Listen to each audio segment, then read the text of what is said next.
बंगाल का चुनाव है जी सलीम भाई, लेकिन ऐसा लग रहा है जैसे कि मोदी चीफ मिनिस्टर बनेगा। हर रोज पहुंच जा रहा है, पूरे हिंदुस्तान को तो संभाल नहीं पा रहा है और वो हिंदुस्तान बंगाल को संभालने की कोशिश करेगा। क्या बोल रहे हैं बीजेपी? सोनार बांग्ला बोल रहा है ना। हाँ। अरे जो बीजेपी को ये नहीं मालूम है कि गाय का दूध पिया जाता है या मूत पिया जाता है, वो बंगाल कैसे बनाएगा?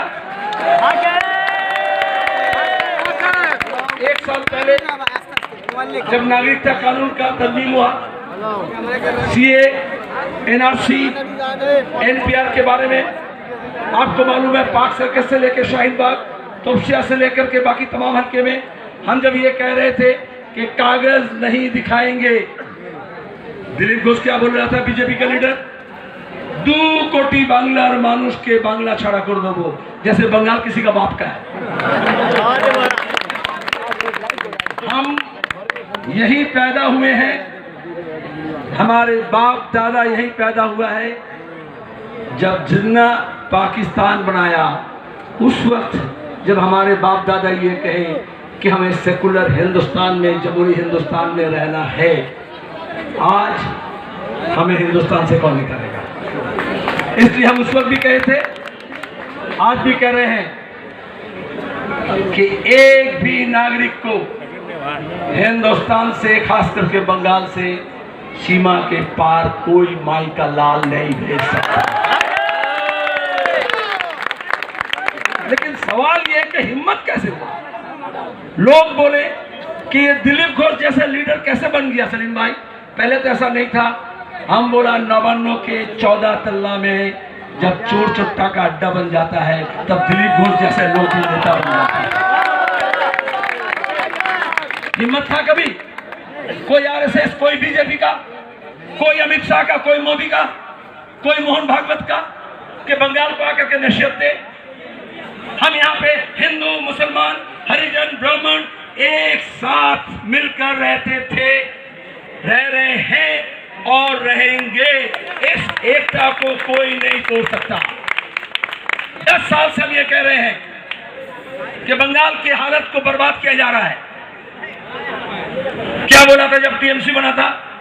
एलो में लोग कोरे देमा लूटे पुटे खाए, यही बोला था ना। उल्टे दो पलटे दो। कुछ लोग यहां भी समझे कि सलीम भाई आप तो बोल रहे हैं, लेकिन हकीकत में कुछ बदल के देखना पड़ेगा। परिवर्तन हवे बोला था ना, जो तृणमूल कांग्रेस परिवर्तन बोला था, आज मोदी आकर बोल रहा है अभी वो परिवर्तन के बाद आसोल परिवर्तन हवे, बोल रहे ना, आसोल परिवर्तन। अरे मतलब तुम उसी परिवर्तन के साथ थे? बीजेपी से लेकर के, माओवादी से लेकर के तमाम लोग एक साथ होकर के क्या कहे थे? यही ममता बनर्जी के लीडरशिप में लाल हटाओ। यहां भी कुछ दलाल ऐसे हैं जो ये कहे थे लाल हटाओ, लाल हटा, लेकिन देश नहीं बचा। इसलिए आज पूरे हिंदुस्तान के किसान हो, मजदूर हो, नौजवान हो, विद्यार्थी हो, तुलबा हो, खातिन हो, सब लोग ये कह रहे हैं अगर हिंदुस्तान को बचाना है, हिंदुस्तान के लोगों के अंदर इत्तेहाद पैदा करना है, जमहूरियत को, सेकुलरिज्म को, हमारे देश की जो आइन है उसके बुनियाद को अगर रखना है, तो फिर से हमें इकट्ठा होना पड़ेगा। ये जो बंटवारे का राजनीति है वो लोगों को बांट रहा है। कौन लोग बांटता है? जो लूटता है। याद रखो, जो लूट चल रहा है वो लूट खचोट के लिए उनको झूठ भी बोलना पड़ता है और लोगों के बीच में फूट भी डालना पड़ता है। तो ये लूट करने वाले ताकत, झूठ बोलने वाले ताकत और फूट डालने वाले ताकत, इनमें कोई फर्क नहीं है। थोड़ा साइन बोर्ड में फर्क है। ये जो टीएमसी का झंडा देख रहे हो ना, जी जी, इसमें पहले ममता बनर्जी का फोटो लगाता था, कुछ लोग लगाता था ना, आजकल नहीं लगा रहा ना। क्यों नहीं लगा रहा है? कि चेहरा बहुत बदनाम जमाना हो गया है, अब वो चेहरा लगाने से वोट नहीं मिलेगा। और कुछ लोग ऐसे हैं टीएमसी में जो फोटो बदलते रहते हैं। पहले कभी इंदिरा गांधी का फोटो लगाए थे, फिर राजीव गांधी का फोटो लगाए थे, फिर जब अडवाणी वाजपेयी का बाजार आया तो वाजपेयी के डेके ममता बनर्जी कालीघाटे मालपुआ खाइए ना। आज जो दलाल टीएमसी का ये कह रहा है कि बीजेपी को रोकना है, सलीम भाई सब लोग मिलकर थोड़ा बीजेपी को रोकिए और इसलिए टीएमसी का साथ दीजिए, बोल रहे हैं ना? है? कुछ दलाल है ना? कौन बोल रहा है? जो यहाँ लूट का खसोट का माहौल बनाया है, जो चोरी और धांधली का, कटमनी का, सिंडिकेट राज का राज किया है, बहुत जुर्म ढाया है, जमहूरियत को पहले कमजोर किया है। यही टीएमसी के लोग ममता बनर्जी के नाम में যখন গণতন্ত্রকে শেষ করেছে তারপরে बीजेपी জায়গা তৈরি হয়েছে। आज जो शतरूप को आप देख रहे हैं, आज जो मीनाक्षी को देख रहे हैं, आज जो प्रतिकूल को देख रहे हैं, हमारे बच्चों को स्कूल में कॉलेज में दाखिल होने से रोका गया, इम्तिहान देने नहीं दिया गया। बोला अगर लाल झंडा करते हो तुम ऑटो नहीं चला पाओगे, टोटो नहीं चला पाओगे, नहीं बोला? घर से बेघर किया, फर्जी मुकदमा लगाया, बोला लाल झंडे को खत्म करेंगे। अब्बास भाई बोले होंगे, अक्सर बोलते रहते हैं भाईजान कि क्यों बोला? चूंकि बड़ा कंपनी मोदी का, आडवाणी का ममता को सब कॉन्ट्रैक्ट दिया था।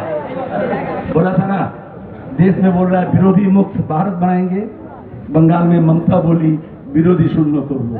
पंचायत के चुनाव में, म्यूनिसिपैलिटी के चुनाव में, पिछला असेंबली के चुनाव में यहाँ के लोगों को वोट देने नहीं दिया गया, पोलिंग एजेंट बैठने नहीं दिया गया।